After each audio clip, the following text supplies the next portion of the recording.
তো শেষ দিন, যেহেতু ও আবার কালকে ফিরে যাবে, সেই জন্য কিন্তু মা এই যে খাবারগুলো সাজিয়ে গুছিয়ে বেড়ে দিচ্ছে। কি কি রান্না করেছো দেখাও মা এবার আজকেও। আজকে রান্না হয়েছে এই যে গরম গরম ভাত হয়েছে, আর এখানে যে কালকে সামনে নিয়ে এসো। কালকে এই যে পালং শাকের ঘন্টটা আছে, আর বরবটি আলু ভাজা আছে সামান্য। আচ্ছা, এই যে ছোট মেয়ে তো খাবে না। আর আজকে হয়েছে এই যে ফুলকপির তরকারি, কষা কষা করে কষা কষা করে ফুলকপির তরকারি। আর এই যে আমি যেহেতু মাছ খাবো না ওই জন্য পোস্ত খাবে, ঠিক আছে।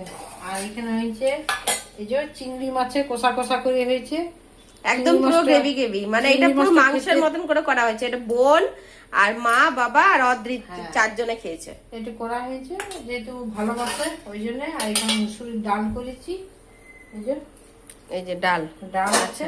আর এই যে আজকে বললো দই খাবো ছোটটা। আচ্ছা, এই যে দই দেখতে পাচ্ছ, সাদা দই। সাদা দই, লাল দই বলেছিল খাবো, কিন্তু লাল দই পাওয়া যায়নি, পাইনি। আর এখানে আমরা চাটনি আছে।